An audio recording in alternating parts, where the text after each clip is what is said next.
नमस्कार दोस्तों, TNC bullet series में आपका हार्दिक स्वागत और अभिनंदन है। दोस्तों, जैसा कि आपको पता है कि टीएनसी बुलेट सीरीज के माध्यम से हम रोज सुबह एक इम्पोर्टेंट क्लास जो है वो आपके सामने लेके आते हैं। उस क्लास से रिलेटेड जो भी हमारे पास में डाउट होते हैं उन सबको हम क्लियर करते हैं और इन फ्यूचर में उससे रिलेटेड कौन कौन से क्वेश्चन पूछे जा सकते हैं उन सबको जो है वो हम यहाँ पे स्टडी करते हैं। आज के दिन जो हमारे पास में क्लास रहेगी वो रहेगी दोस्तों एंथ्रोपोमेट्रिक मेजरमेंट के बारे में। ये जो हमारे पास में टॉपिक है एंथ्रोपोमेट्रिक मेजरमेंट, इसको कोई भी टीचर जो है वो नहीं पढ़ाता है। रीजन, क्योंकि बहुत सारी अलग अलग जगह से जो है वो कंटेंट इकट्ठा करना है, बहुत सारा जो है माथापच्ची करना है और ये सारी चीजें अब इतनी मेहनत कौन करेगा, ठीक है। लेकिन दोस्तों हम करेंगे क्योंकि हमारे लिए बच्चे का सिलेक्शन जो है वो ज्यादा इंपॉर्टेंट है, ठीक है। चाहे वो किसी भी सब्जेक्ट का टॉपिक हो, चाहे कैसा भी वो टॉपिक हो, उससे जो है वो क्वेश्चन आने चाहिए। अगर उससे जो है वो हमारे बच्चे का सिलेक्शन होता है तो इससे बड़ी चीज हमारे लिए कुछ भी नहीं है। तो इस टॉपिक को जो हम पढ़ाएंगे और बहुत अच्छे तरीके से जो है वो इसको क्लियर करेंगे। तो चलते हैं दोस्तों, आज का टॉपिक एंथ्रोपोमेट्रिक मेजरमेंट और आज की हमारे पास में क्लास रहेगी वो रहेगी 239 की नंबर की क्लासेज। यानी कि ऑलरेडी जो है वो हमने 238 क्लासेज जो है वो कंप्लीट कर ली है टीएनसी बुलेट सीरीज के माध्यम से ही। रोज रोज क्लासेज जो मैं बताता हूं उसका बेसिकली पर्पज ये होता है कि आपको पता होना चाहिए कि ऑलरेडी 2025 में जो है वो 238 दिन जो है वो जा चुके हैं। जिन बच्चों ने अपने आप से प्रॉमिस किया था कि हम इस साल में जो है वो सिलेक्शन ले लेंगे, अच्छी बात है। बहुत सारे लोग मेहनत भी कर रहे होंगे, उसमें भी कोई डाउट नहीं है, लेकिन उनको पता होना चाहिए कि इतने दिन जो है वो जा चुके हैं। इतने दिनों में कितना टाइम आपने वेस्ट किया या कितना अच्छे तरीके से पढ़ाई की, उनको असेसमेंट करने के लिए आपके पास में बढ़िया चॉइस है। आप उनका असेसमेंट कीजिए, देन उसके बाद जो है वो इसको हम लागू करते हैं, ठीक है। और जो जो कमियां रही है उसको आप पूरा कर सकते हो। अभी 238 दिन ही गए हैं, बाकी और भी बहुत सारे दिन जो है वो बाकी हैं। हमारे पास में तो पूरा टीएनसी बुलेट सीरीज का जो है वो 365 दिन का टारगेट है। तो दोस्तों चलते हैं, आज की क्लास है 239 नंबर की क्लास है एंथ्रोपोमेट्रिक मेजरमेंट। क्वेश्चन आंसर की बात करें तो दोस्तों क्वेश्चन आंसर की बात करें तो बहुत सारे क्वेश्चन जो है वो इसमें डायरेक्ट और इनडायरेक्ट पूछे जाते हैं। अब किस तरीके से और कैसे पूछे जाते हैं उसको हम ले लेते हैं।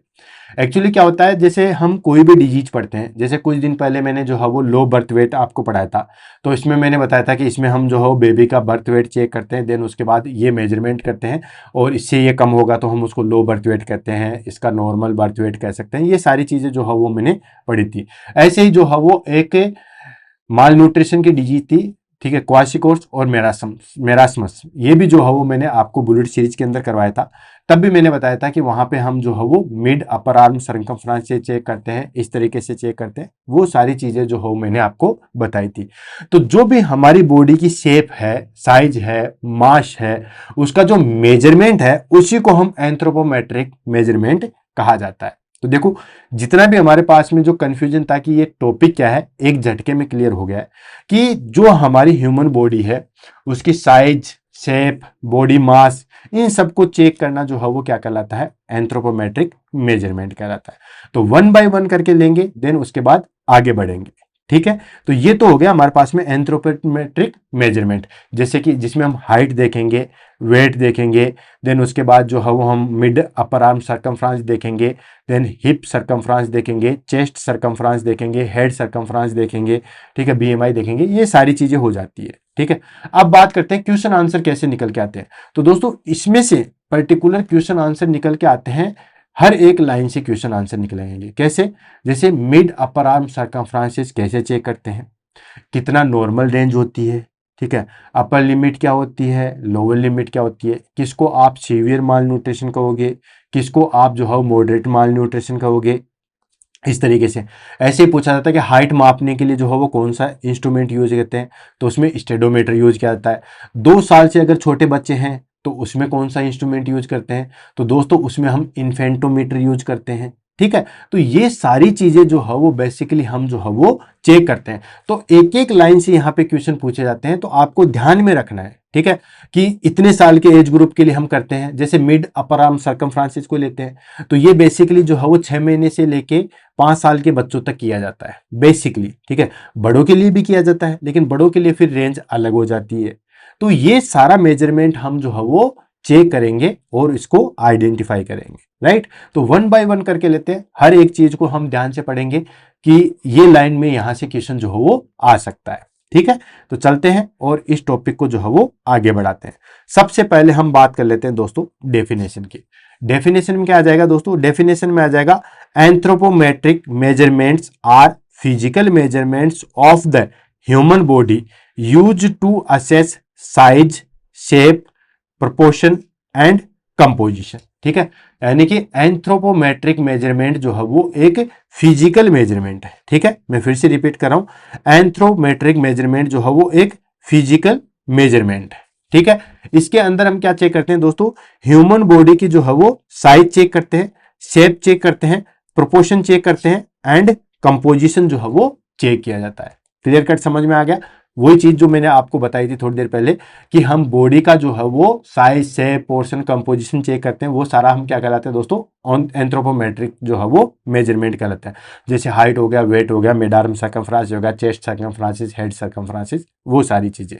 तो यही चीज जो है वो ये कहना चाहता है कि एंथ्रोपोमेट्रिक मेजरमेंट जो है वो एक फिजिकल मेजरमेंट है। किसका है? ह्यूमन बॉडी का मेजरमेंट है, जिसमें हम क्या असेस करते हैं दोस्तों? साइज असेस करते हैं, शेप असेस करते हैं, प्रोपोर्शन असेस करते हैं एंड कंपोजिशन जो है वो असेस किया जाता है, ठीक है।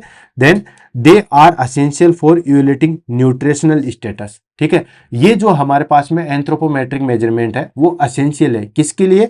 न्यूट्रिशनल असेसमेंट के लिए, ग्रोथ के लिए, बॉडी कंपोजिशन के लिए and health risk. Health risk in the sense कि कोई माल न्यूट्रिशन तो नहीं है, ठीक है, कोई डेफिशिएंसी तो नहीं है, उन सब चीजों के लिए। तो ये हमारे पास में एंथ्रोपोमेट्रिक मेजरमेंट जो है वो इंपॉर्टेंट है। इसमें हम न्यूट्रिशनल असेसमेंट के लिए भी जरूरी होता है, ग्रोथ के लिए भी जरूरी होता है, बॉडी कंपोजिशन के लिए भी जरूरी है और हेल्थ रिस्क जो भी है उसके लिए भी जो है वो जरूरी होता है। तो ये बेसिकली जो है वो हमारे पास में डेफिनेशन होगी एंथ्रोपोमेट्रिक मेजरमेंट की। देन उसके बाद आता है हमारे पास में पर्पज। पर्पज क्या है? हम एंथ्रोपोमेट्रिक मेजरमेंट कर रहे हैं, उसका क्या पर्पज है? तो दोस्तों बेसिकली आपको मोटा मोटी तो पता चल ही गया है कि हम इसमें साइज, शेप ये चीजें चेक कर लेते हैं ताकि हमें ग्रोथ एंड डेवलपमेंट का पता चले, कोई माल न्यूट्रिशन तो नहीं है, कोई डिजीज प्रॉब्लम तो नहीं आ सकती न्यूट्रिशन से रिलेटेड। ये सारी चीजें, मोटी मोटी चीजें जो है हम पता लगा सकते हैं। तो वन बाय वन करके जो है वो इसको देखें, देन उसके बाद आगे बढ़ते हैं। सबसे पहले आ गया असेस ग्रोथ एंड डेवलपमेंट, यानी कि इसमें हम जो है वो ग्रोथ एंड डेवलपमेंट को असेस कर सकते हैं। इन्फेंट हुआ, चिल्ड्रन हुआ, एडोलसेंट हुआ, ठीक है। तो दोस्तों आपको पता ही है बच्चों के अंदर जो है वो ग्रोथ एंड डेवलपमेंट को हम इन्हीं के द्वारा तो असेस करते हैं, बॉडी वेट के द्वारा, हेड सर्कमफ्रेंसेस के द्वारा, चेस्ट सर्कमफ्रेंसेस के द्वारा, इनके द्वारा ही तो जो है हम असेसमेंट करते हैं। तो जो भी हमारे पास में बच्चे हैं, स्पेशली इन्फेंट है, बच्चे हैं, इनमें ग्रोथ एंड डेवलपमेंट हम जो है वो इसी के द्वारा असेस कर सकते हैं, यानी कि हम जो है वो ऑर्थोपोमेट्रिक मेजरमेंट के द्वारा ही जो है वो असेस कर सकते हैं, राइट। सेकेंड आ जाता है इवैल्यूएट न्यूट्रिशनल स्टेटस। बच्चे के अंदर न्यूट्रिशनल स्टेटस कैसा है, ठीक है, माल न्यूट्रिशन है, नॉर्मल है, ओवर न्यूट्रिशन है, ओबेसिटी है, क्या है, तो उसका न्यूट्रिशनल असेसमेंट भी हम ऑर्थोपोमेट्रिक मेजरमेंट के द्वारा कर सकते हैं। क्लियर। नेक्स्ट आ जाता है हमारे पास में आइडेंटिफाई माल न्यूट्रिशन। माल न्यूट्रिशन को हम आइडेंटिफाई कर सकते हैं कि क्लाइंट अंडरवेट तो नहीं है, स्टनिंग तो नहीं है, वेस्टिंग तो नहीं है, ओबेसिटी तो नहीं है क्लाइंट में। ये सब चीजें हम जो है वो ऑर्थोपोमेट्रिक मेजरमेंट के द्वारा जो है वो असेस कर सकते हैं। देन उसके बाद monitor changes during illness, treatment and rehabilitation. भाई किसी भी बच्चे के ट्रीटमेंट के रिगार्डिंग रिहेबिलिटेशन में उसमें कोई ज्यादा चेंजेस तो नहीं आए हैं, ठीक है, उन सब का असेसमेंट भी हम जो है वो किसके द्वारा कर सकते हैं दोस्तों? इन सब का भी जो है वो हम इसी के द्वारा कर सकते हैं। किसके द्वारा कर सकते हैं? ऑर्थोपोमेट्रिक मेजरमेंट के द्वारा कर सकते हैं। नेक्स्ट आ जाता है डिटरमाइन बॉडी कंपोजिशन, ठीक है। जो हमारे पास में बॉडी कंपोजिशन है, जैसे कि बॉडी फेट वाली है या कम फेट वाली है, पतली है, वो सब असेसमेंट हम ऑर्थोपोमेट्रिक मेजरमेंट के द्वारा कर सकते हैं, ठीक है, सॉरी एंथ्रोपोमेट्रिक मेजरमेंट के द्वारा जो है वो कर सकते हैं। भाई बॉडी जो है वो फेट वाली है या कम फेट वाली है, इन सबको जो हो हम चेक कर सकते हैं। देन उसके बाद assess in diagnosis of disease related to weight and nutrition. जो भी डिजीज वेट एंड न्यूट्रिशन से रिगार्डिंग है, ठीक है, कोई भी डिजीज जैसे बहुत सारी आती है, क्वासिकोर्स है, मेरास्मस है, ये सब चीजें, जो भी डिजीज हाइट और वेट से रिलेटेड है उनका डायग्नोसिस हम जो है वो एंथ्रोपोमेट्रिक मेजरमेंट के द्वारा जो है वो कर सकते हैं। ठीक है, कोई भी क्लाइंट हो उन सब का। देन उसके बाद आता हमारे पास में last one, plan diet and exercise programs. कोई भी क्लाइंट है उसकी डाइट किस तरीके से होनी चाहिए, कम फेट की होनी चाहिए, ज्यादा फेट की होनी चाहिए, कितनी एक्सरसाइज होनी चाहिए, इन सब का प्रोग्राम भी हम जो है वो इसी के द्वारा कर सकते हैं। ठीक है, यानी कि जो भी हमारे पास में प्लान आते हैं इसके द्वारा हम असेस कर सकते हैं। वह हम पहले मेजरमेंट करेंगे, फिर हम असेस करेंगे कि इसके अंदर जो है वो हमारे पास में किस चीज की जरूरत है, कम फैट चाहिए, ज्यादा फैट चाहिए, कितनी एक्सरसाइज चाहिए। तो ये सारी चीजों को जो है वो हम एंथ्रोपोमेट्रिक मेजरमेंट के द्वारा जो है वो कर सकते हैं। तो जितने भी हमारे पास में डाइट है, एक्सरसाइज है, इन सब का जो है वो हम इसके द्वारा जो है वो असेसमेंट कर सकते हैं। तो ये कुछ हमारे पास में पर्पज है जिसको हम एंथ्रोपोमेट्रिक मेजरमेंट के अनुसार जो है वो कर सकते हैं। अब हम इसकी सारे के सारे जो है वो टेक्निक्स, या हम कहते हैं कि एंथ्रोपोमेट्रिक मेजरमेंट किस किस के द्वारा, या एंथ्रोपोमेट्रिक मेजरमेंट में हम क्या क्या चीजें चेक करते हैं, उनको वन बाय वन करके जो है वो ले लेते हैं। उसमें हमारे पास में सबसे पहले आएगा दोस्तों बॉडी वेट, यानी कि बॉडी वेट हम किस तरीके से चेक करेंगे, क्या चीजें हमारे पास में देखी जाएगी, इन सबको जो है वो हम वन बाय वन करके जो है वो ले लेते हैं। तो सबसे पहले अब हमारे पास में आ गई दोस्तों डेफिनेशन। डेफिनेशन की बात करें तो दोस्तों डेफिनेशन आएगी mass of the body in kilograms, यानी कि जो भी हमारी बॉडी का मास है, भाई बोन है, मसल्स है, जितने भी ऑर्गन्स है, जो भी चीजें हैं उनको हम किलोग्राम में जो है वो डिनोट करते हैं, उसको हम क्या कहेंगे दोस्तों, बॉडी वेट कहेंगे। ठीक है, नोट किलोग्राम, किलोग्राम इंडिया में चलता है लेकिन बाहर जो है वो पाउंड, ये सारी चीजें चलते हैं। मतलब कुल मिला के हम कह सकते हैं मास ऑफ द बॉडी को किलोग्राम या पाउंड के अंदर मेजर करना क्या कहलाता है दोस्तों, बॉडी वेट कहलाता है। मेथड्स की अगर हम बात करें तो बॉडी वेट हम कैसे चेक करेंगे, आपको बताइए, इसके लिए एक मशीन आती है, measure using the weighing scale, weighing machine बोल दो या वेइंग स्केल बोल दो, इसके द्वारा जो है वो हम चेक करते हैं। ये जो हमारे पास में वेइंग स्केल है वो इलेक्ट्रॉनिक और बीम बैलेंस दोनों प्रकार का आता है। ठीक है, यानी कि वेइंग स्केल के द्वारा, वेइंग मशीन के द्वारा जो है वो हम इसको चेक करते हैं। क्लियर है, ये हो गया हमारे पास में बॉडी वेट। क्लियर। देन उसके बाद क्या क्या चीजों की सावधानी रखनी है, क्या क्या प्रिकॉशंस हमें रखने हैं।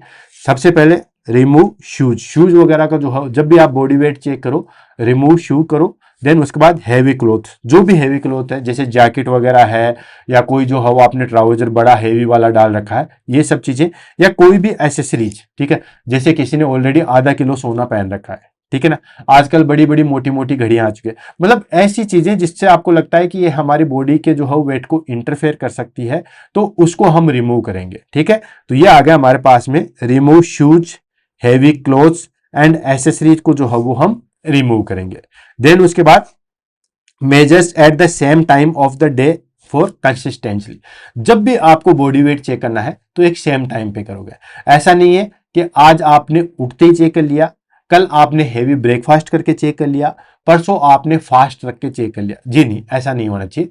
जब भी आप चेक करो बॉडी वेट तो एक फिक्स टाइम पे करो और कंसिस्टेंसी चेक करो। ठीक है, आज कल परसों इस तरीके से लगातार 1 या 2 दिन जो है वो कंसिस्टेंटली तरीके से जो है वो आप बॉडी वेट चेक करोगे। ठीक है, तो ये हमें सावधानी रखने की जरूरत है। समझ में आ गया। एक चीज यहां पे ध्यान रखनी है कि इस जो हम स्केल चेक करते हैं उसको बोलते हैं वेइंग स्केल, आपको पता भी है, ये बहुत इजी है, डोंट वरी। नेक्स्ट आ जाता है हमारे पास में दैट इज कॉल्ड हाइट। ठीक है, हाइट को हम लेते हैं जिसको हम बोलते हैं स्टेटर। ठीक है, हाइट की डेफिनेशन होगी distance from the floor of the top of the head, यानी कि फ्लोर से लेके हेड तक जो हम मेजरमेंट करते हैं उसको हम कहते हैं दोस्तों हाइट। फ्लोर का इन द सेंस हमारी एडी, कहते हैं ना, एडी से लेके चोटी तक की जो चीज होती है उसको हम कहते हैं दोस्तों फ्लोर कहते हैं। ठीक है, तो इसको हम ले लेते हैं, यानी कि फ्लोर से लेके हेड तक का जो डिस्टेंस होता है उसको हम क्या कहेंगे दोस्तों, हाइट कहेंगे। ठीक है, मेथड्स किस तरीके से चेक करते हैं, तो मेजर्स विथ स्टेडियोमीटर। ठीक है, स्टेडियोमीटर के द्वारा जो है वो चेक किया जाता है। अब ये स्टेडियोमीटर क्या है, ये जो आप देख रहे हो दोस्तों, ठीक है, आर्मी फौज के अंदर आपने देखा होगा, इस तरीके से हम जो है वो चेक करते हैं। ठीक है, ऊपर आके एक छोटा सा पट्टी सी आती है, वो यहाँ पे आके टिकती है और हम इसको जो है वो चेक करते हैं, तो इसको हम बोलते हैं स्टेडियोमीटर।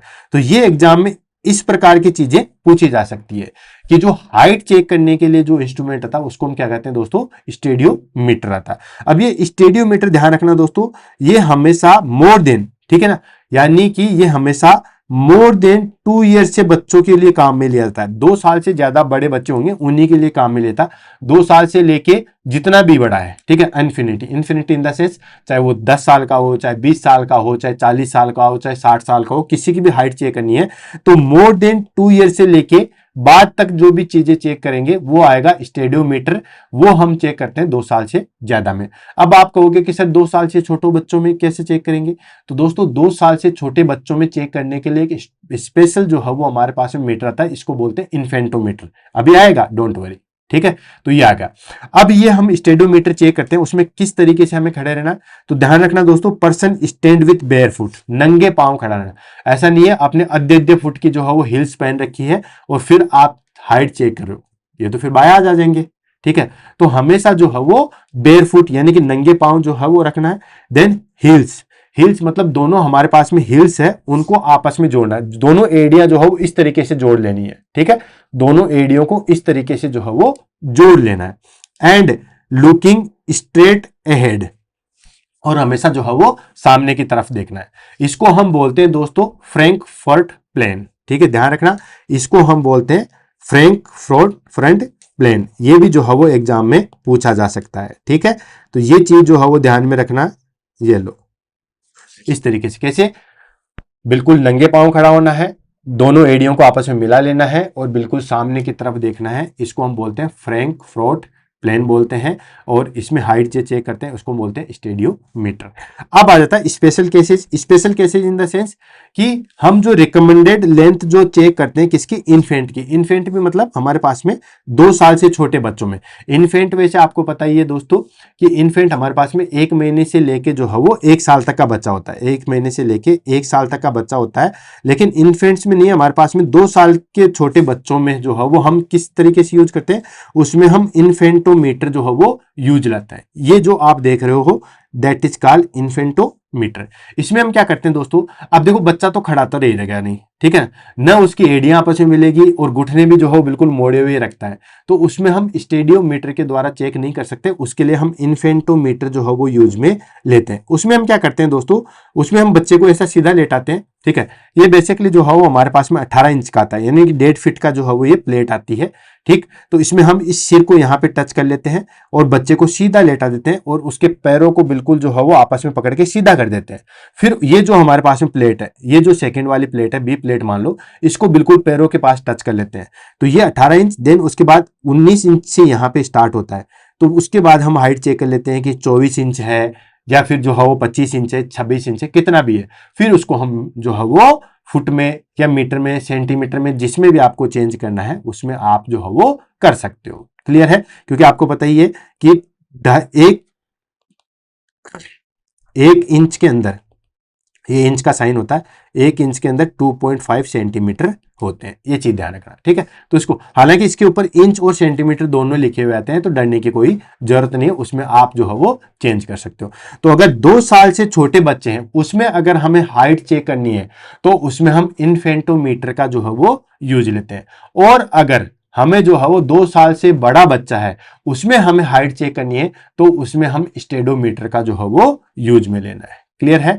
नेक्स्ट आ जाता है that is called mid upper arm circumferences, ठीक है। मिड अपर आर्म सर्कमफ्रांसेस कैसे चेक करते हैं, तो दोस्तों जब मैंने क्वासी कोर्स मेरास्मस पढ़ाया था तब भी मैंने वहां पे बताया था कि मिड अपर आर्म सर्कमफ्रांसेस जो है वो हम चेक करते हैं। अभी मिड अपर आर्म सर्कमफ्रांसेस कैसे चेक करते हैं उसको हम ले लेते हैं दोस्तों। तो ये जो हमारे पास में मिड अपर आर्म सर्कमफ्रांसेस है, इसमें हमारे पास में ये जो आर्म है इसका हम सर्कमफ्रांसेस से करते हैं और ये हमारे लिए बहुत ही अच्छा जो है वो ट्यूल होता है। बहुत जल्दी और बहुत अच्छे तरीके से जो है वो किसी चीज को असेसमेंट करने के लिए हमारे पास में ट्यूल्स होता है। यानी कि circumferences of the upper arm of the mid point between the shoulder and elbow, यानी कि जो हमारे पास में आर्म है इसका मिड पॉइंट लेते हैं और उसका सर्कमफ्रांसेस चेक करते हैं, ठीक है। जैसे ये हम सर्कमफ्रांसेस जो है वो चेक करेंगे। अब ये मिड पॉइंट कैसे लेते हैं, ये जो हमारे पास में शोल्डर की जो नोच है, ठीक है, ये जो हमारे पास में शोल्डर की जो नोच है वहां से लेके ये हमारे पास में एल्बो की जो नोच है, ठीक है, यहां तक इसको मेजर करते हैं। फिर उसका मिड पॉइंट निकलते हैं। जैसे मान लो ये 10 सेंटीमीटर निकल के आया, तो फिर हम 5 सेंटीमीटर यहाँ बीच वाले पॉइंट से जो है वो मेजर करते हैं। क्यों? क्योंकि ऐसे तो आप कई बार यहां पे मेजर कर लोगे तो गलत रीडिंग आएगी, किसी का यहां से मेजर कर लोगे, किसी का बीच से मेजर करोगे।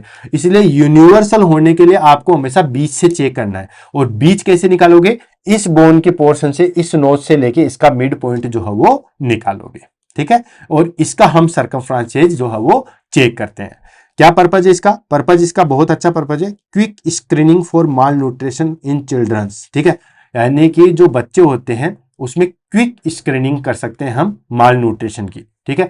6 महीने से लेके 5 साल तक के जो बच्चे होते हैं उसमें हम अच्छे तरीके से जल्दी से माल न्यूट्रिशन को हम असेस करते हैं। बाकी सारी चीजें चेक करोगे तो उसमें टाइम लगेगा, लेकिन इसमें हम जो है वो क्विक स्क्रीनिंग जो है वो कर सकते हैं। And useful in emergency, emergency में भी हम जो है वो काम में ले सकते हैं।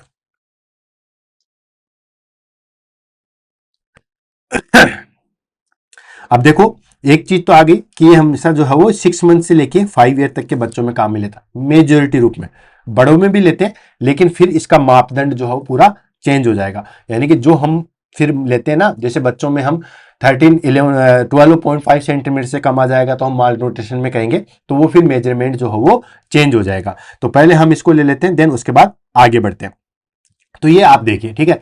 इसमें हम क्या करते हैं, तो mid arm, upper arm circumference तो आपने देख ही लिया, ठीक है। यहां से हम नोज से लेते हैं और यहां तक लेते हैं और इसका मिड पॉइंट निकालते हैं।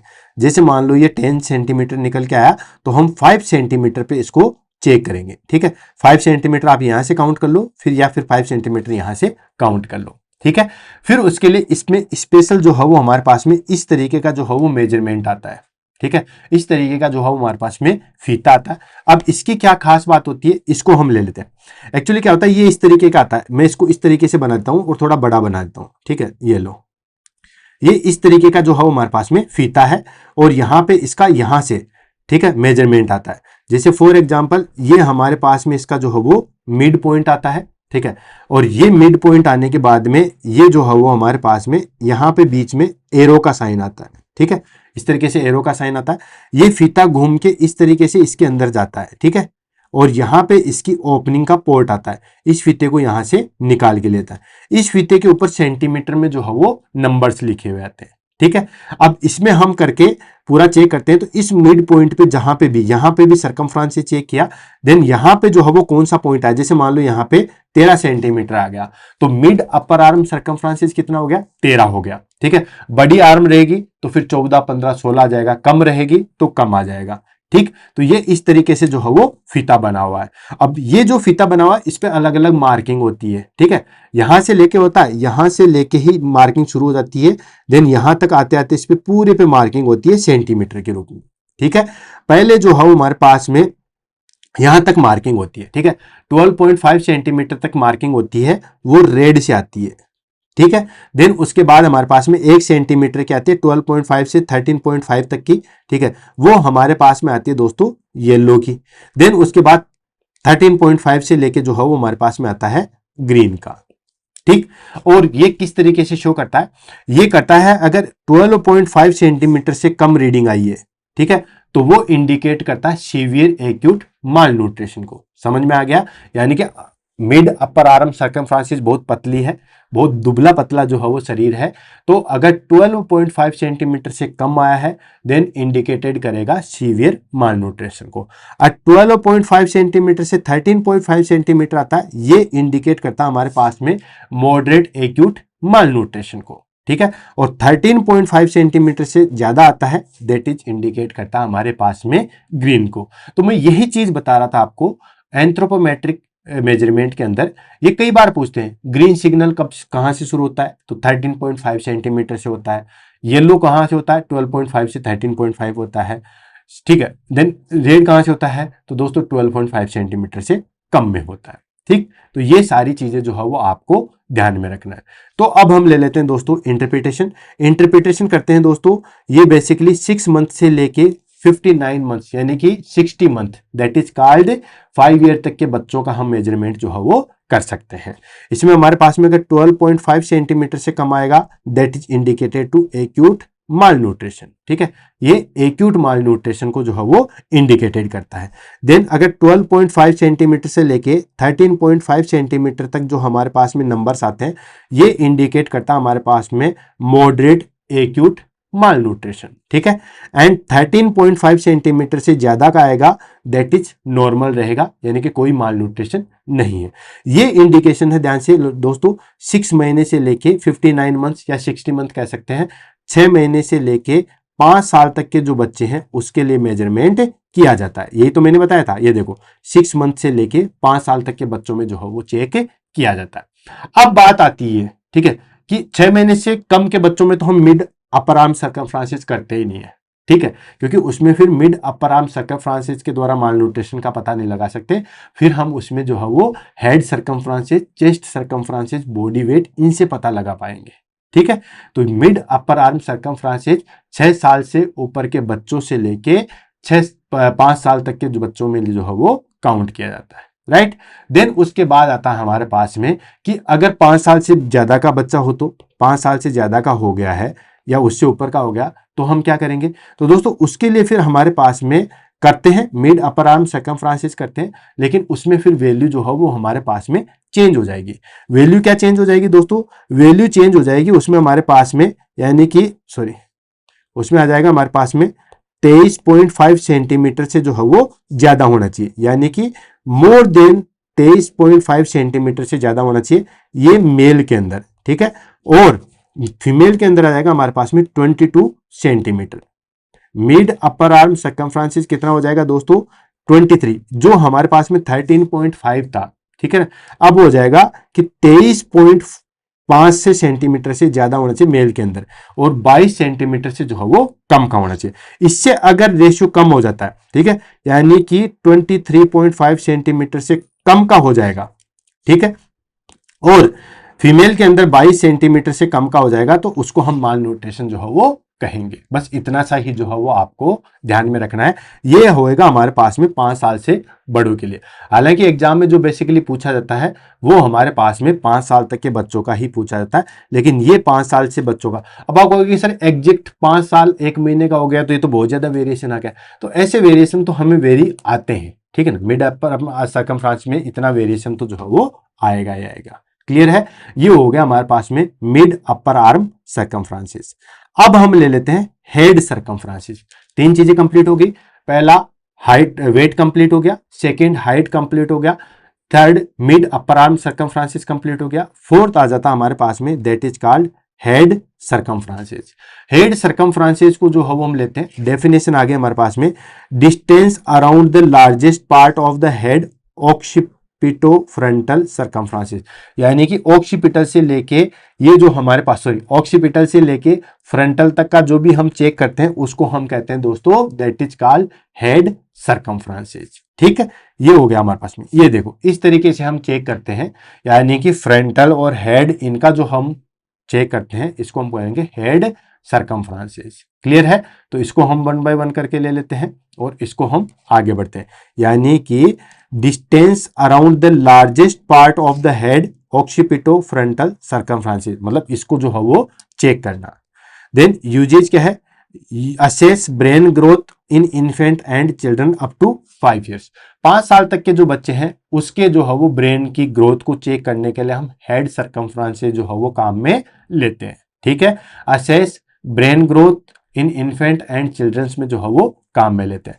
देन उसके बाद आता हमारे पास में डिटेक्ट माइक्रोसिफेली एंड हाइड्रोसिफेलस। ठीक है, यानी कि माइक्रोसिफेली हाइड्रोसिफेलस इसको हम जो है वो चेक करते हैं। माइक्रोसिफेली का मतलब हो गया सिर जो है वो छोटा रह जाना, हाइड्रोसिफेलस मतलब हेड सर्कमफ्रेंसेस जो है वो बड़ा हो जाना। ये चीज आ गई हमारे पास में हेड सर्कमफ्रेंसेस। नेक्स्ट आ जाता है हमारे पास में that is called chest circumferences. Chest circumferences जैसे हमने हेड को चेक किया था वैसे अब हम जो है वो चेस्ट को चेक करेंगे। ठीक है, इसमें हम क्या करते हैं, measure at the nipple level during the mid expiration. ठीक है, यानी कि हम जो है वो निप्पल के बिल्कुल अराउंड में लेते हैं और चेस्ट का जो है वो सर्कमफ्रेंस चेक करते हैं मिड एक्सपायरेशन, यानी कि न तो श्वास को बहुत ज्यादा छोड़ के रखना है, नहीं श्वास को बिल्कुल अंदर लेना है, बिल्कुल नॉर्मल हमारे पास में एक्सपायरेशन होगा उस टाइम पे हम जो है वो चेक करेंगे। क्लियर है? यानी कि measures nipple level during mid expiration. ठीक है ना, मिड एक्सपिरेशन में निप्पल लेवल को जो है वो चेक करना क्या कहलाता है दोस्तों, हमारे पास में चेस्ट सर्कमफ्रेंस कहलाता है। ठीक है, यूजेज की अगर हम बात करें तो दोस्तों यूजेज में आ जाता है in new born head circumference is normally greater than the chest circumference, यानी कि हेड सर्कमफ्रेंस जो है वो हमारे पास में ज्यादा होता है then compare to chest circumference, लेकिन 1 साल के बाद में जो है वो इक्वल हो जाते हैं, फिर हमारे पास में चेस्ट सर्कमफ्रेंस ज्यादा हो जाता है। क्लियर है? तो ये हो गया हमारे पास में हेड एंड चेस्ट सर्कमफ्रेंस। इसे भी हम आइडेंटिफाई लगा सकते हैं कि बच्चे में नॉर्मल रेस्पिरेशन है या नहीं है, वो सब चीजों का हम चेक कर सकते हैं। नेक्स्ट आता है हमारे पास में that is called waist circumference. ठीक है, वेस्ट चेक करते हैं, ये बेसिकली जो है वो हम बड़े एडल्ट लोगों के लिए, अब तक तो हम सारी चीजें बच्चों में पढ़ रहे थे, ठीक है ना, हेड चेस्ट ये सब चीजें। बड़ों के लिए क्या है, तो बड़ों के लिए आ गया हमारे पास में वेस्ट सर्कमफ्रेंस। इसमें हम क्या करते हैं, measures at the mid point between the lower margin of the last rib end top of the iliac crest, यानी कि इलियक क्रेस्ट से लेके, ठीक है, इलियक क्रेस्ट से लेके जो लास्ट रिब थी उनके बीच का पॉइंट लेके हम उसको चेक करते हैं। कैसे, इसको हम देख लेते हैं। ये हमारे पास में जैसे एब्डोमेन है, ठीक है, दिख रहा होगा शायद, ये हमारे पास में एब्डोमेन है और ये हमारे पास में अम्बिलिकस आ गया, ठीक, और ये हमारे पास में दोस्तों रिब्स आ गए। ठीक है, ये हमारे पास में स्टर्नम था, ये बाकी रिब्स इससे जुड़ी हुई है और ये रिब्स आ गई लास्ट वाली। ठीक है, तो ये लास्ट वाली रिब्स आ गई और ये आ गया हमारे पास में इलियक क्रेस्ट, यानी कि इलियक बोन ये आ गई। ठीक है, तो सॉरी, यहां से लेके यहां तक, ठीक है, इन दोनों को काउंट करते हैं और इसका मिड पॉइंट निकालते हैं। ठीक है, और इसका मिड पॉइंट निकाल के इसको हम चेक करते हैं, that is called waist circumference. यहां पे देखें, ठीक है, ये हो गया हमारे पास में हिप वाला एरिया, ठीक है, ये हमारे पास में हो गया रिब्स वाला एरिया, इन दोनों का मिड पॉइंट हमने निकाला और मिड पॉइंट निकाल के हमने चेक किया, इसको हम बोलते हैं वेस्ट सर्कमफ्रेंस। राइट, इसको हम चेक करते हैं। मोटे लोग, आप लोग कर सकते हो, ठीक है ना, जिनकी एज जो है वो 35-40 साल की समथिंग हो गई है, 30 साल से ऊपर हो गई है, तो आप चेक कर सकते हो। समझ में आ गया? तो ये आ गया, देखो सीधा सीधा लिखा, measures mid point between the lower margin of the last trip, तो ये लास्ट ट्रिप का लोअर मार्जिन हो गया, and top of the iliac crest, ये हो गया इलियक क्रेस्ट, इसका मिड पॉइंट है और मिड पॉइंट ये आ गया और यहां पे हम इसको जो है वो चेक कर रहे हैं, इसको हम कहते हैं दोस्तों वेस्ट सर्कमफ्रेंस, यानी कि वेस्ट चेक कर रहे हैं। पर्पज क्या है, assess central obesity, risk for cardiovascular disease. ठीक है, सेंट्रल ओबेसिटी है या नहीं है। ओबेसिटी बहुत तरीके की होती है, ओबेसिटी की मैं क्लास लूंगा, बहुत जल्दी लूंगा। ठीक है, ओबेसिटी में सारी चीज आती है, ठीक है ना, देन उसके बाद हमारे पास सेंट्रल ओबेसिटी आती है, पेरिफेरल ओबेसिटी आती है, गायनोकोइड ओबेसिटी आती है। कई बार आपने देखा होगा किसी का पेट ही बड़ा हुआ है, शेप के आकार के होते हैं, कोई नाशपाती के आकार के होते हैं, किसी के हिप्स वाला एरिया ही जो है बड़ा होता है। तो ओबेसिटी के बारे में भी मैं बहुत जल्दी जो है वो क्लास लूंगा। ठीक है, तो उसमें सारी ओबेसिटी हम पढ़ेंगे। तो दोस्तों इसमें हम सेंट्रल ओबेसिटी को चेक कर सकते हैं। Central obesity in the sense, जैसे हमारे पास में एप्पल नहीं होती, इस तरीके से एप्पल इसी तरीके से होती है, तो इस तरीके से मतलब पेट बड़ा हुआ, तो उसको हम जो है वो चेक करते हैं। किसी में गायनोकोइड बड़ा होता है, ठीक है, तो वो उसमें ओबेसिटी इस तरीके की होती है, ठीक है, गवावा जैसी, ठीक है, इस तरीके की ओबेसिटी। तो इन सबको हम जो है वो लेंगे और बहुत जल्दी लेंगे। तो इसमें हम असेस कर सकते हैं सेंट्रल ओबेसिटी को और कार्डियोवैस्कुलर डिजीज को हम जो है वो असेस कर सकते हैं। नेक्स्ट, रिस्क कट ऑफ जो है वो हमारे पास में कितना थी, मेन के अंदर अगर हम बात करें तो हमारे पास में अगर मान के चलिए उसकी वेस्ट 102 सेंटीमीटर से ऊपर है, ठीक है, 102 सेंटीमीटर है, मतलब हाई रिस्क की कैटेगरी में आ रहा है। और वुमन हमारे पास में अगर 88 सेंटीमीटर से ऊपर आ रही है तो वो भी हमारे पास में हाई रिस्क की कंडीशन में आ रही है। मतलब हमने वेस्ट चेक किया, वेस्ट में हमने जो है वो वेस्ट में हमने देखा, और अगर वो 102 सेंटीमीटर से ऊपर आ रही है, वेस्ट जो है वो हमारे पास में 102 सेंटीमीटर से ऊपर आ रही है, तो ये हाई रिस्क की कैटेगरी में आएगा। ठीक है। और अगर हमारे पास में वुमन में जो है वो हमारे पास में 88 सेंटीमीटर की आ रही है, तो ये हमारे पास में दोस्तों हाई रिस्क कैटेगरी में आएगी। ठीक है, तो दोनों की जो है वो आपको नॉर्मल वैल्यू याद रखना है। ये हो गया हमारे पास में वेस्ट सरकमफ्रांसेस। नेक्स्ट आ जाता है हमारे पास में हिप सरकमफ्रांसेस। ठीक है, हिप सरकमफ्रांसेस हम जो है वो गायनोकोइड ओबेसिटी के लिए जो है वो चेक कर सकते हैं। ठीक है, इसमें हम क्या करते हैं दोस्तों, इसमें हम मेजर करते हैं, measure at the widest portion of the buttocks. Waist हो गया, हिप आपको पता ही है। ठीक है, कि जो हमारे पास में इलियक क्रेस्ट वाला मिड पॉइंट है वहां से हम चेक करते हैं, ये हो गया हमारे पास में हिप, तो इसकी हम चेक कर लेते हैं। एंड देन उसके बाद use with waist circumferences to calculated waist hip ratio. Waist hip ratio जो हो वो हम चेक करते हैं। ठीक है ना, अब वेस्ट हिप रेशियो जो हो वो किस तरीके से, क्या नॉर्मल रेंज में आएगा, इसको हम ले लेते हैं। तो दोस्तों ये हमारे पास में आ जाएगा, ठीक है, ये आ गया वेस्ट हिप रेशियो। ठीक है, ये हो गया हमारे पास में वेस्ट हिप रेशियो। हिप का तो समझ में आ गया। ठीक है ना, जो बटक्स वाला एरिया है वहां पे हम सरकमफ्रांसेस चेक करेंगे, उसको हम बोलते हैं हिप वेस्ट रेशियो। तो आप भी अपना जो है वो चेक कर सकते हो। इसमें हम सीधा सा फॉर्मूला है, वेस्ट हिप रेशियो कैसे चेक करते हैं। सबसे पहले आपको जो है वो वेस्ट का सरकमफ्रांसेस चेक करना है। मान लो किसी के जो है वो वेस्ट का सरकमफ्रांसेस, मैं जैसे वैसे बता देता हूँ। ठीक है ना, मान लो कि किसी का वेस्ट का सरकमफ्रांसेस जो है वो 100 है। ठीक है, और हिप का सरकमफ्रांसेस जो है वो हमारे पास में 90 है। ठीक है, तो ये आ जाएगा हमारे पास में 0.9। ठीक है, ये आ जाएगा हमारे पास में 0.9 इस तरीके से। तो ये चीजें जो है वो आपको सॉरी आपको जो है मतलब जो भी है, आप 10 में भाग दे के 2 के 10, नहीं ये दूसरा निकल के आएगा, हाँ लगभग ये निकल के आएगा। ठीक है ना, तो इस तरीके से आप कैलकुलेट कर सकते हो। तो ऊपर जो है वो आपको वेस्ट लिखना है और नीचे जो है वो आपको हिप का सरकमफ्रांसेस लिखना है और वो चेक कर सकते हो। नॉर्मल हेल्दी पर्सन में जो है वो हमारे पास में क्या रहेगा दोस्तों, नॉर्मल हेल्दी पर्सन में 9 और उससे कम आएगा मेल के अंदर, और 0.85 और उससे कम आएगा वुमन के अंदर। ठीक है, तो ये आ गया हमारे पास में वेस्ट हिप रेशियो। वेस्ट सरकमफ्रांसेस कैसे चेक करते हैं वो मैंने आपको यहां बता दिया। ठीक है ना, देन हिप सरकमफ्रांसेस कैसे चेक करते हैं वो मैंने आपको बता दिया। वेस्ट हिप रेशियो कैसे चेक करते हैं वो मैंने आपको यहां पे बता दिया। दोनों का नॉर्मल बता दिया, मेल के अंदर 0.9 और लेस, फीमेल के अंदर 0.85 और लेस आएगा। क्लियर है। नेक्स्ट आ जाता है हमारे पास में स्किन फोल्ड थिकनेस। नाम से पता चला स्किन फोल्ड थिकनेस, स्किन को हम फोल्ड करके उसकी थिकनेस को हम चेक करेंगे। देखो इमेज में जैसे चेक करा वो आ गया स्किन फोल्ड थिकनेस। तो इसमें क्या आता है हमारे पास में स्पेशल जो है वो हमारे पास में इंस्ट्रूमेंट आता है। ठीक है, जिसको हम कैलिपर्स जो है वो यूज करते हैं। ठीक है, इसमें हम दोनों स्किन को जो है वो दबा के पिंच करके देखते हैं, देन उसके बाद जितना फोल्ड आएगा हम उसको जो है वो मेजर कर सकते हैं। मोटे लोगों में आपको पता ही है, ठीक है ना, थिकनेस इतनी मोटी आएगी, पतले लोगों में इतने से में काम चल जाएगा। तो ये आता है दोस्तों मेजर्स एट स्पेसिफिक साइट। ठीक है, ऐसा नहीं कि हर कहीं चेक कर लोगे।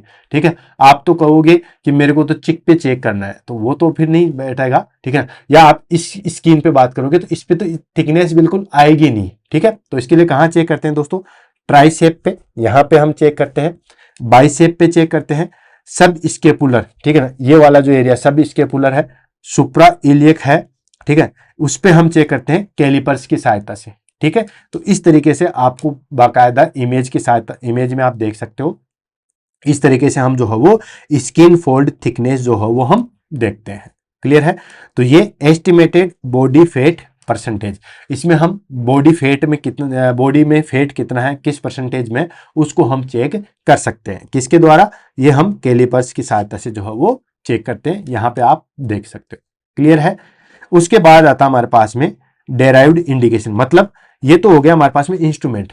अब उसके आधार पे हम कौन कौन सी चीजें, जैसे बीएमआई हुआ, तो बीएमआई का फॉर्मूला है, हाइट अपन ने पढ़ ली, वेट पढ़ ली, मतलब इनमें से किसी दो या दो से अधिक चीजों को लेके हम कोई इंडेक्स बनाते हैं, कोई मेजरमेंट करते हैं, वो आ गया हमारे पास में डेराइव्ड इंडिकेट्स। समझ में आ गया, समझ में आया नहीं आया। डेराइव्ड इंडिकेट्स मतलब ये तो हमारे पास में नॉर्मल चीजें होगी। ठीक है, अब जैसे हमारे पास में वेस्ट सरकमफ्रांसेस है, ऐसे ही हमारे पास में हिप सरकमफ्रांसेस है, तो वेस्ट और हिप को लेके हमारे पास में वेस्ट हिप रेशियो निकाला जाता है। ठीक है। ऐसे हमारे पास में हाइट है, ऐसे हमारे पास में वेट है। तो हाइट और वेट को कैलकुलेशन से हम बीएमआई निकाल सकते हैं। तो ये आ जाएगा हमारे पास में डेराइव्ड इंडिकेशन, यानी कि from basic measurement we calculated. कैसे कैलकुलेट करोगे, तो उसमें आ जाता है सबसे पहले हमारे पास में बीएमआई, बॉडी मास इंडेक्स। ठीक है, तो बॉडी मास इंडेक्स को हम ले लेते हैं बीएमआई को। तो ये आ जाता है हमारे पास में फॉर्मूला। उसमें हम क्या करते हैं, ऑलरेडी बीएमआई मैंने जो है वो आपको करवाया हुआ है। ठीक है, बीएमआई में आपको पता ही, पूरी 1 घंटे क्लास ली हुई बीएमआई के ऊपर। तो उसमें आपको पता ही है कि हाइट को हम किलोग्राम में लेते हैं, एंड सॉरी वेट को हम किलोग्राम में लेते हैं, और हाइट को हम मीटर स्क्वायर में लेंगे, देन उसके बाद क्लासिफाई करेंगे। ठीक है, पूरा फॉर्मूला मैंने आपको बताया है। इसके आधार पे हम जो है वो देख सकते हैं, जैसे हमारे पास है, जैसे मेरा वेट है 70 kg, ठीक है, और हाइट है मेरे पास में 178 सेंटीमीटर, यानी कि 1.78 इंटू 1.78। ठीक है, ये जो निकल के आएगी वो मेरी बीएमआई निकल के आएगी, क्योंकि हाइट जो है वो मीटर में है, और वो भी हाइट मीटर स्क्वायर। तो ये हमारे पास में मीटर हो गया 1.78। ठीक है, ये 1.78। तो इस तरीके से हम जो है वो चेक कर सकते हैं। और फिर आपको पता ही है, ठीक है, जो भी चीजें हमारे पास में पॉइंट निकल के आएगा, अगर 18 से लेके 24.9 तक निकल के आता है, मतलब ये नॉर्मल है। 18 से कम निकल के आ जाएगा, मतलब अंडरवेट है। और 25 से लेके 30 तक निकल के आएगा, वो हमारे पास में ओवरवेट हो जाएगा। ठीक है, फिर उसके बाद 30 से 35 के बीच में आ जाएगा, वो हमारे पास में ओबेसिटी। इस तरीके से आएगा, राइट। तो इसके द्वारा, बीएमआई के द्वारा हम जो है वो classify underweight, normal, overweight, obesity, वो सारी चीजें हम चेक कर सकते हैं। और भी अगर आपको डिटेल में बीएमआई से रिलेटेड पढ़ना है, तो आप वहां पे जाके जो है वो पढ़ सकते हो, देख सकते हो, राइट। नेक्स्ट आता है हमारे पास में, that is called waist hip ratio. ठीक है, वेस्ट हिप रेशियो का मतलब होता है हमारे पास में वेस्ट और हिप का रेशियो। ये ऑलरेडी मैंने आपको बता दिया है, ठीक है ना। यानी कि वेस्ट सरकमफ्रांसिस को हम ऊपर लेते हैं और हिप सरकमफ्रांसिस को नीचे लेते हैं, ये वाला, ये बताया था मैंने, है वेस्ट हिप रेशियो। और उसमें हम जो है वो कैलकुलेट कर सकते हैं, और उससे हम आइडेंटिफाई कर सकते हैं कि किसी क्लाइंट को सेंट्रल ओबेसिटी है या नहीं है, या गाइनोकोइड ओबेसिटी है या नहीं है। ये सारी चीजें चेक कर सकते हैं। ठीक है, 0.9 मेल की अगर हम बात करें, तो मेल के अंदर 0.9 से या इससे कम आता है तो ठीक है। फीमेल के अंदर हमारे पास में 0.85 से कम आता है तो नॉर्मल है। ठीक है, नेक्स्ट आता है हमारे पास में, that is called waist height ratio. ठीक है, तो इसमें वेस्ट सरकमफ्रांसिस और हाइट, ठीक है, वेस्ट सरकमफ्रांसिस में हाइट का जो है वो भाग दे देंगे, तो ओबेसिटी और मेटाबॉलिक रिस्क को हम कैलकुलेट कर सकते हैं। नेक्स्ट आता है हमारे पास में पॉन्ड्रेल इंडेक्स। पॉन्ड्रेल इंडेक्स में हम क्या करते हैं दोस्तों, वही हाइट आ गया हमारे पास में, ठीक है ना, और हाइट इन मीटर स्क्वायर, लेकिन इसको हम जो है वो क्या करते हैं दोस्तों, 3 से मल्टीप्लाई कर देंगे। सबसे ज्यादा बच्चे यहीं पे कंफ्यूज होते हैं, कैसे, देखो बीएमआई में तो था हमारे पास में 70 किलो जो मतलब वेट था, देन उसके बाद हाइट थी 178, ठीक है, 178 सेंटीमीटर था, मतलब 1.78 मीटर था। तो 1.78 इंटू 1.78 ये आ गया, लेकिन यहां पे 3 से मल्टीप्लाई होगा, मतलब इसी फॉर्मूले को, जैसे मैं मेरा ही बीएमआई के अनुसार इसको चेक करूं, तो ये आ गया मेरे पास में वेट, ये किलोग्राम में, ठीक है, हाइट थी हमारे पास में 1.78 इंटू 1.78 इंटू 1.78, क्योंकि ये मीटर क्यूबिक है, मीटर के ऊपर जो है वो 3 की घात है। तो इस तरीके से आप जो इस तरीके से चेक करोगे, इसको हम कहते हैं दोस्तों पॉन्ड्रेल इंडेक्स। ठीक है, बीएमआई में हमेशा मीटर स्क्वायर होता है, पॉन्ड्रेल इंडेक्स में मीटर क्यूब होता है, और ये क्वेश्चन इन फ्यूचर में जो है वो पूछा जा सकता है, ध्यान में रखना। क्लियर है, ये बॉडी पोर्शन इन न्यूबॉर्न, ठीक है, इसमें हम चेक कर सकते हैं। तो ये हमारे पास में कुछ डेराइव्ड इंडिकेशन थे। ठीक है, इंटरप्रिटेशन बीएमआई का तो आपको पता ही, ऑलरेडी मैंने इंटरप्रिटेशन यहाँ पे जो है वो दे दिया है, लेकिन फिर से फटाफट देख लेते हैं। ठीक है, 18.5 से लेके आएगा अंडरवेट हो जाएगा, 18.5 से लेके 24.9 आएगा नॉर्मल आ जाएगा, 25 से लेके 29 हो जाएगा ओवरवेट हो जाएगा, 30 से ऊपर आ जाएगा ओबेस आ जाएगा। इसमें भी हम बात करें तो 30 से लेके 30.4, अगर मैं इसको और डिवाइडेशन करूं तो दोस्तों 30 से लेके 34.9 आ जाएगा, वो ओबेसिटी जो है वो हमारे पास में फर्स्ट आ जाएगी। देन उसके बाद 35 से लेके 40 आ जाएगा, सॉरी 39.9 आ जाएगा, वो ओबेसिटी जो है वो सेकंड आ जाएगा। देन 40 से अबव आ जाएगा तो वो फिर हमारे पास में हाईएस्ट ओबेसिटी आ जाएगा। क्लियर है, तो और भी पूरी डिटेल आप बीएमआई की वहां पे जो है वो देख सकते हो, जो मैंने आपको क्लास ली थी। क्लियर है। नेक्स्ट आ जाता है हमारे पास में, that is called factor affecting measurements. ठीक है, हम जो मेजरमेंट्स कर रहे हैं उसमें कौन कौन से फैक्टर जो है वो अफेक्ट कर सकते हैं। ठीक है, तो फैक्ट आफ्टर अफेक्ट कौन कौन से करेंगे। पहला, एज में क्या होगा दोस्तों, ग्रोथ पैटर्न्स डिफर। सब में ग्रोथ पैटर्न्स अलग अलग होता है, जेनेटिक भी डिपेंड करता है। कोई 9 साल का बच्चा अलग हाइट का शो करेगा, कोई 9 साल का बच्चा जो है वो अलग हाइट शो करेगा। कोई 9 साल का बच्चा ऐसे दिखेगा कि ये 5 साल का है, कोई 9 साल का बच्चा ऐसे दिखेगा कि ये तो 12 साल का है। ठीक है, तो वो ग्रोथ पैटर्न पे डिपेंड करता है। सेक्स, बिल्कुल।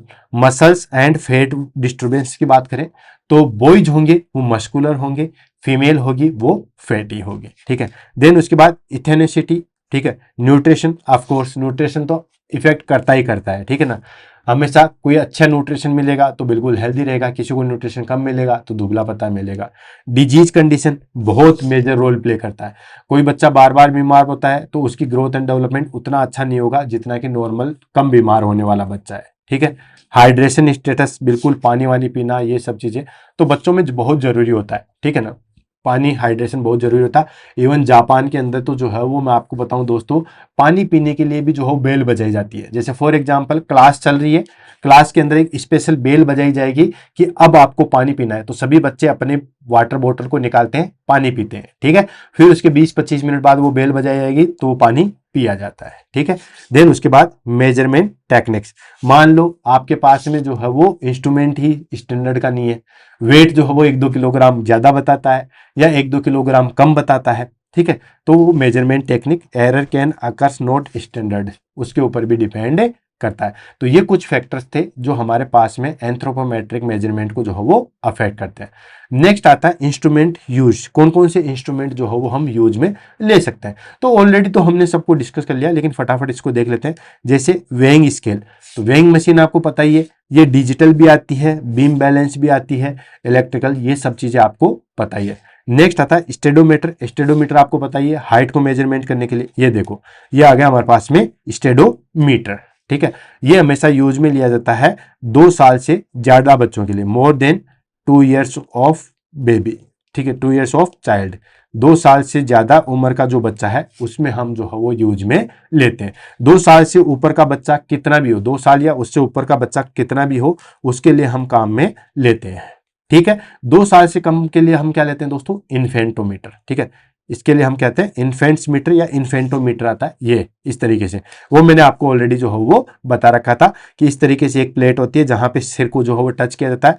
ये खुद का डिस्टेंस 18 इंचेज आता है, यानी कि 1.5 फुट का आता है। उसके बाद आगे का जो है वो इस प्लेट से टच करके हम जो है वो इसकी हाइट चेक कर सकते हैं। इन्फेंटोमीटर का यूज किया जाता है दोस्तों less than 2 years baby, less than 2 years baby, 2 साल से अगर छोटे बच्चे हैं तो उनमें हम जो है वो काम में लेते हैं। क्लियर है। नेक्स्ट आ जाता है हमारे पास में मिड अपर आर्म सर्कमफ्रांसिस टेप, वो जो मैंने आपको बताई दी थी। ठीक है, कि इस तरीके से जो है हमारे पास में स्पेशल टेप आती है। ठीक है, इसके ऊपर जो है इस तरीके से ओपनिंग आती है, इसमें जो है वो फीता निकाला जाता है, इसके ऊपर मिड पॉइंट आता है।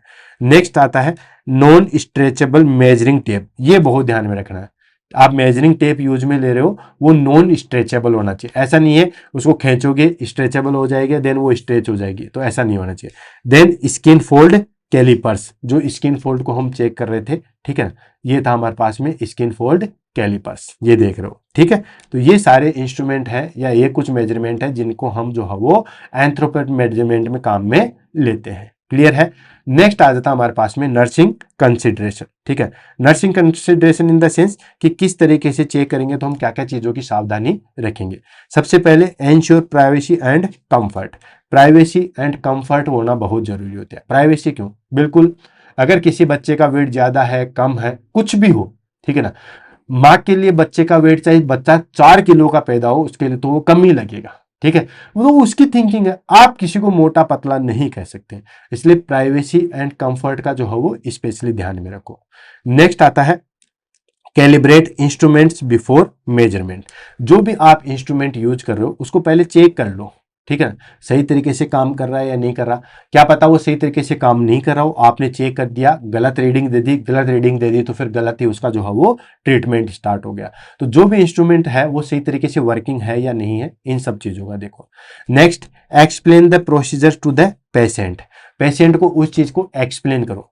जैसे मान लो हम जो है वो पहले mid upper arm circumference check कर रहे हैं, बच्चे को बैठाया, उसको कहेंगे कि बाजू को ऊपर करो, उसको लगेगा कि इंजेक्शन लगा रहे हैं, ठीक है ना। तो पहले उस प्रोसीजर को जो है वो बताओ, एक्सप्लेन करो कि हम करना क्या चाहते हैं, ठीक है।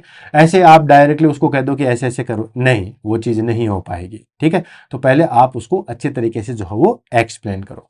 Then use standardize methods to ensure accuracy. जो भी स्टैंडर्डाइज मेथड्स है उनको यूज करना है और उसकी एक्यूरेसी के अनुसार चलना है, ठीक है। 2 साल से कम का छोटा बच्चा है, आपने स्टेडोमीटर से उसके हाइट चेक कर ले, नहीं, जो जिस चीज के लिए स्टैंडर्डाइज बनाया गया उसी के द्वारा जो है वो आप चेक करोगे। Next, record measurement immediately to avoid errors, ठीक है। आप तुरंत उसको जो है वो मेजर कर लो। क्यों?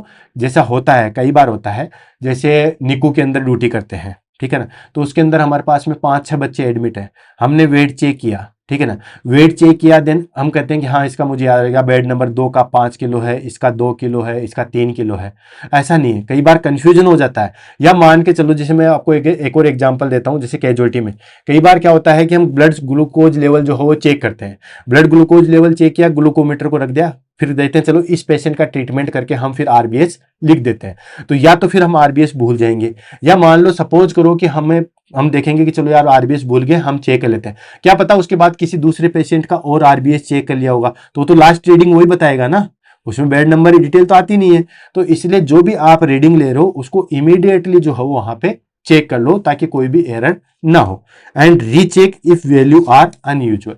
अगर आपको लगता है कि वैल्यू सही नहीं आ रही, गलत आ रही है, तो आप उसको रीचेक करो, ठीक है। तो ये कुछ नर्सिंग कंसिडरेशन है। और ध्यान रखना दोस्तों, एंथ्रोपोमेट्रिक मेजरमेंट में नर्सिंग कंसिडरेशन जो है बहुत इंपॉर्टेंट वैल्यू रखती है, ठीक है। जो भी आप कर रहे हो उसमें कंफर्ट एंड प्राइवेसी रखनी चाहिए, जो भी इंस्ट्रूमेंट है उसका फंक्शन प्रॉपर देखना चाहिए, जो भी आप प्रोसीजर कर रहे हो उसको अच्छे तरीके से एक्सप्लेन करो। देन उसके बाद स्टैंडर्डाइज मेथड जो है वो यूज करो एक्यूरेसी के लिए। देन उसके बाद जो भी आप चेक किया, ठीक है, उसको आप इमीडिएटली डॉक्यूमेंट करो। एंड अगर आपको कोई चीज एबनॉर्मल लगती है तो आप उसको रीचेक करो। क्लियर है? देन उसके बाद आता है हमारे पास में importance in nursing and public health. ये जो एंथ्रोपोमेट्रिक मेजरमेंट है वो पब्लिक हेल्थ और नर्सिंग के लिए किस तरीके से इंपॉर्टेंस है, तो दोस्तों कम्युनिटी हेल्थ के लिए कैसे है, screening mall nutrition in children's and adults. Community nurse जो है वो हमेशा अपने बैग के अंदर जो है वो मिड अपर आर्म का जो है वो टेप रखती है असेसमेंट के लिए।